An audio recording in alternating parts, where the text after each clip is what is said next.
Wonderful people, lovers of freedom all over the world. Good morning, good afternoon, good evening, depending on your time and your location. Yeah, it is very, very unfortunate that the Nigerian government are now trying to bargain or to play with the freedom of our leader, Nnamdi Kanu. What an insult. This is an insult on the Biafran nation. This is an insult on the leader of the indigenous people of Biafra, Nnamdi Kanu. The Nigerian government committed an international crime, went all the way to Kenya and kidnapped our leader, held him against his wish, even when the international group on arbitrary detention have asked Nigerian government to release Nnamdi Kanu. They refused to do so.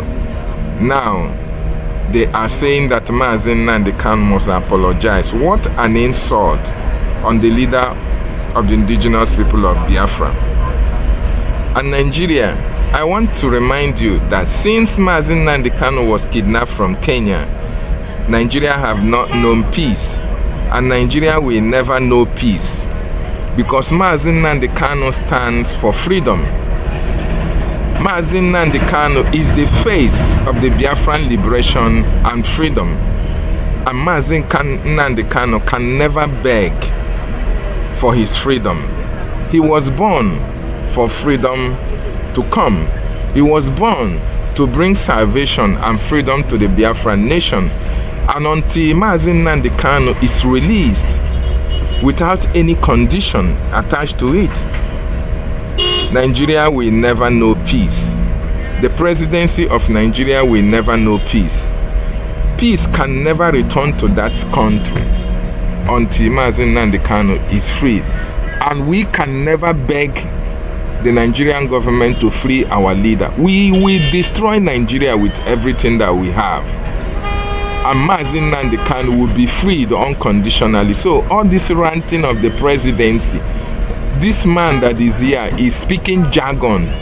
He's just speaking nonsense. And the Biafran people are not here to listen to all this nonsense that Mr. Daniel Bwala, or whatever his name is called, is speaking.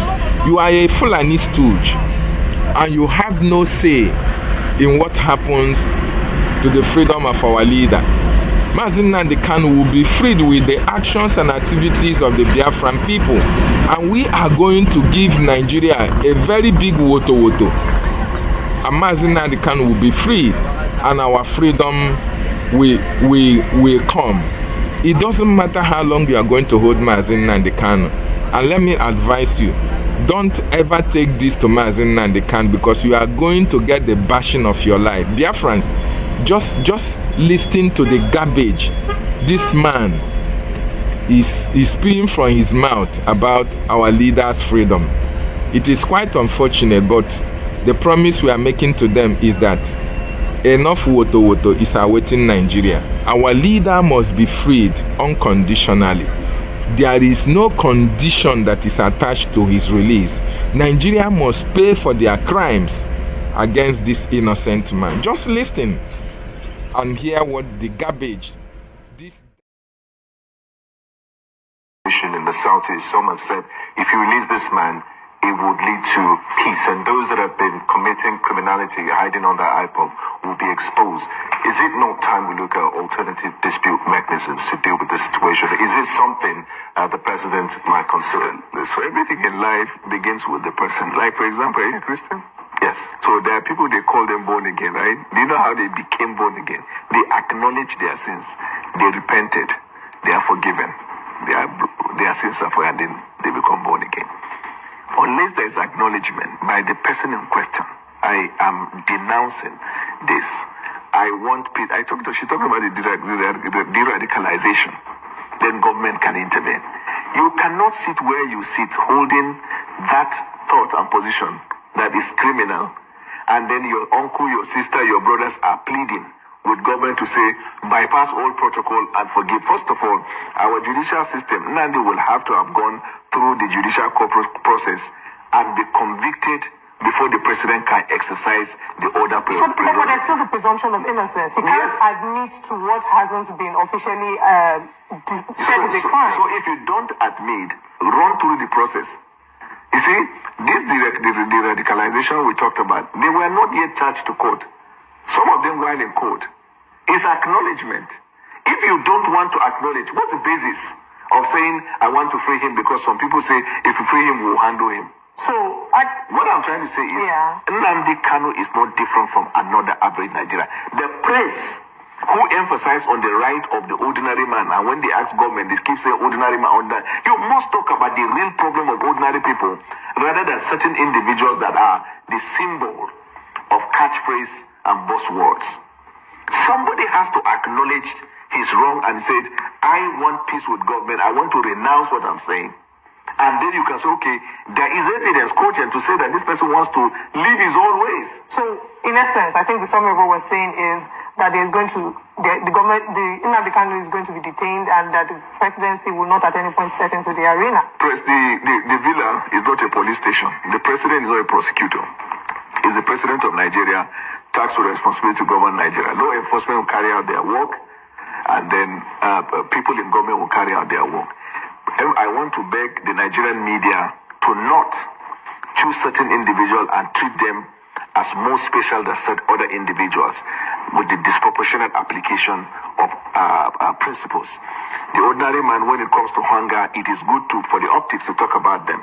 When it comes to criminal justice system, you isolate certain individuals. It's just like, let's say, corrupt people. Maybe there's a corrupt politician that's been in charge. There's some people who say, leave him.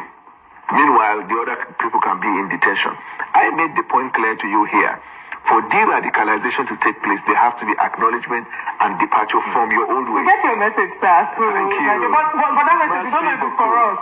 The message also should also be back. We have message. No, it's actually Moses to you to tell them, because they told you and you asked me. Yes, but we're also giving the message that we get from the people back to the government. To the presidency. Which is the presidency is that what we hear and the pulse we're getting from them is that we need to see the government cutting down on the cost of that government. We'll discuss that for sure. And effective communication of government policies, because there's a... Why am I here? Yes. Only yesterday and today, I have granted interview. How many? We did podcasts, we did TV and all the places. What am I doing? I flew from Abuja. Communication. That's what I do. When the tax thing came, 32 interviews within 2 weeks. All right. We will always, and you're free anytime to call us. We are going to call you back, because we have a particular conversation that we'd love to have with you, Mr. Bwala. Thank you for your time with us this morning. And that does it for us here on Breakfast Central. Thank you for joining us.